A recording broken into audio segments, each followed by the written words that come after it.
Hello students, आज हम बात करेंगे स्टेज डेटाबेस डिज़ाइन अप्रोच के बारे में। Another way to design an information system is known as stage database design approach.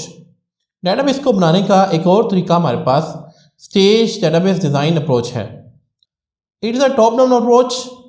It begins by analysing the general requirements of the organisation. ये एक top down approach है जिसमें सबसे पहले हम अपनी ऑर्गेनाइजेशन के जो जनरल रिक्वायरमेंट्स हैं वो फाइंड करते हैं। As a process continues these problems are analyse in more details. और फिर आहिस्ता आहिस्ता इन प्रॉब्लम्स को हम डिटेल्स के साथ देखते हैं, यानी हम बड़ी पिक्चर्स को देखते हैं सबसे पहले कि बड़ी मेजर प्रॉब्लम क्या है, फिर उस प्रॉब्लम के अंदर छोटी छोटी जो प्रॉब्लम्स हैं उनको आइडेंटिफाई करते हैं। The steps in this approach are as follows. इस अप्रोच के अंदर जो स्टेप्स हैं वो कुछ यूँ हैं। सबसे पहले आपके पास आता है एनालाइज यूज़र इन्वायरमेंट। क्या आपने देखना है जिस इन्वायरमेंट के लिए आप लोग डेटाबेस बना रहे हैं वो इन्वायरमेंट कैसा है। The first step in designing a database is to understand and analyse the current user environment. पहला स्टेप हमारे पास इसमें ये होता है कि हमने अंडरस्टैंड और एनालाइज करना होता है अपने यूज़र के इन्वायरमेंट को, यानी कि जिस शख्स ने उस डेटाबेस को इस्तेमाल करना है उसका इन्वायरमेंट क्या है, कितने लोग उस सिस्टम को इस्तेमाल करेंगे, कितना आपके डाटा का वॉल्यूम होगा, ये सारी चीज़ें यूज़र के इन्वायरमेंट के अंदर आ जाती हैं। The designer should closely study the current system and outputs. जो डेटाबेस डिज़ाइनर होता है वो मौजूदा सिस्टम्स को बड़ी करीबी के साथ देखता है, यानी कि डेटाबेस बनाने से पहले जो सिस्टम वहाँ पे पहले एग्जीक्यूट हो रहा था, जो पुराना सिस्टम है वो किस तरह से काम कर रहा है, ये सबसे पहले डिज़ाइनर देखता है। He should also interview different users to know their current and future requirements. इसके साथ साथ वो डिज़ाइनर यूज़र्स का इंटरव्यू भी कर सकता है, उनसे इंटरव्यू के अंदर पूछ सकता है कि उनकी रिक्वायरमेंट्स क्या हैं, अभी इनकी रिक्वायरमेंट्स कौन सी हैं और आने वाले वक्त के अंदर उनकी कौन कौन सी रिक्वायरमेंट्स बढ़ सकती हैं। नंबर 2 पे हमारे पास है develop logical data model. The designer develops a logical data model for the organisations after analysing the user environment. कि एक दफ़ा जब डिज़ाइनर उस इन्वायरमेंट को एनालाइज कर लेता है यूज़र के, फिर वो एक लॉजिकल मॉडल तैयार करता है जिसके अंदर वो तमाम चीज़ों को एक किसी ग्राफिकल वे के अंदर रिप्रेजेंट करेगा। This data model consist of all entities, attributes and relationships. इस लॉजिकल मॉडल के अंदर वो बताएगा कि इस डेटाबेस के अंदर एंटिटीज़ कौन कौन सी होंगी, उनके एट्रीब्यूट्स कौन कौन से होंगे और उन एंटिटीज़ के दरमियान रिलेशनशिप्स कौन कौन से होंगे। The designer also determine the following things. इसके साथ साथ डिज़ाइनर कुछ मज़ीद चीज़ें इस तरह से बताता है। Types of applications and transactions, कौन कौन सी एप्लीकेशंस वो इस्तेमाल करेगा। टाइप्स ऑफ डेटाबेस एक्सेस, किस तरह से डेटाबेस एक्सेस होगी ये भी वो बताएगा। सेंट्रलाइज एक्सेस होगी या हाइब्रिड होगी या आपके पास पार्टीशनिंग होगी, इस तरह की जो एक्सेस हैं ये भी डिज़ाइनर बताता है। वॉल्यूम ऑफ डाटा, कि आपकी जो डेटाबेस है वो कितने वॉल्यूम को स्टोर कर सकती हैं।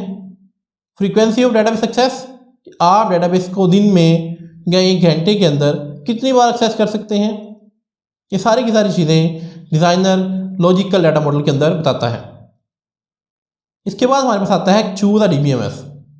डिज़ाइनर चूज़ करना होता है कि कौन सा DBMS वो इस्तेमाल करेगा। The designer chooses a particular database management system on the basics of logical data model. अब हमें पता है कि हमारे पास बहुत सारे डेटाबेस मैनेजमेंट सिस्टम मौजूद हैं। हमने किसी एक को अपने प्रोजेक्ट के लिहाज से चूज़ करना होता है। तो जब हम किसी सिस्टम का लॉजिकल मॉडल तैयार कर लेंगे तो उस लॉजिकल मॉडल को देखते हुए हम डिसाइड करेंगे कि हमने कौन सा DBMS इस्तेमाल करना है। The selected DBMS should satisfy all requirements and constraints identified in the logical data model. जो भी हम DBMS इस्तेमाल करेंगे वो उन तमाम रिक्वायरमेंट्स को पूरा करता होगा जो आपने लॉजिकल मॉडल के अंदर बताई हैं। Map logical model to DBMS। जब आप DBMS सेलेक्ट कर लेंगे, आपने लॉजिकल मॉडल बना लिया, अब आप दोनों चीज़ों को मैप करेंगे, यानी कि जो लॉजिकल मॉडल आपने बनाया है उसको आप DBMS के ऊपर इम्प्लीमेंट करेंगे। The designer maps the logical data model to available data structure of the selected database management system. जो भी आपने DBMS इस्तेमाल किया है उसके ऊपर हम लॉजिकल डाटा मॉडल को मैप कर देंगे, यानी कि इम्प्लीमेंट कर देंगे। Develop physical model. The designer creates the exact layout of data according to the facilities of selected DBMS and are available resource of software and hardware. कि जो DBMS हमने इस्तेमाल किया है और जो जो फीचर्स हमें प्रोवाइड कर रहा है उसके मुताबिक हम अपना डेटाबेस को डिज़ाइन करना स्टार्ट कर देंगे, यानी कि एक्चुअल डेटाबेस को क्रिएशन करना इस फिजिकल स्टेप के अंदर आता है। Evaluate physical model. The designer evaluates the physical model by checking the performance of applications and transactions. जब हमारा डेटाबेस तैयार हो जाएगा फिर हम उसको इवेल्युएट करेंगे, यानी कि टेस्ट करेंगे कि आखिर जो हमने सिस्टम बनाया है वो कितना अच्छा परफॉर्म कर रहा है, उसके अंदर एरर रेट्स क्या हैं। ये सारी की सारी चीज़ें हम अपनी स्टेप के अंदर चेक करेंगे। Perform tuning. Tuning is perform to improve the performance of database. Testing करते वक्त अगर हमें लगता है कि कहीं हमारी डेटाबेस इतनी अच्छी परफॉर्म नहीं कर रही तो फिर हम उसकी ट्यूनिंग करते हैं। ट्यूनिंग का वर्ड आपने सुना होगा कि आप लोग अपनी कार की ट्यूनिंग करवाते हैं, बाइक की ट्यूनिंग करवाते हैं। सिमिलरली उसी तरह से आप डेटाबेस की भी ट्यूनिंग करेंगे कि अगर कहीं पे उसकी परफॉर्मेंस कम होती है तो आप उसकी परफॉर्मेंस को इंक्रीज करेंगे। Different modifications are made to the physical model if required. Tuning के दौरान अगर हमें कहीं पे कोई चेंजेस करने की ज़रूरत पड़े तो हम अपने डेटाबेस के अंदर चेंजेस कर सकते हैं। Implement physical model. जब हमारी ट्यूनिंग कंप्लीट होगी है तो हम फाइनली अपने मॉडल को, अपने डेटाबेस को इम्प्लीमेंट कर देंगे, यानी कि लॉन्च कर देंगे। The designer implement the physical model if evaluation is satisfying. अगर इवेल्यूएशन अच्छी हो गई है, यानी कि सक्सेसफुल हो गई है, सेटिस्फाइबल है, तो हम अपनी डेटाबेस को या अपने सिस्टम को इम्प्लीमेंट कर देंगे। The database becomes functional. जिससे हमारी जो डेटाबेस है वो फंक्शनल हो जाएगी, यानी कि वो काम करना स्टार्ट कर देगी।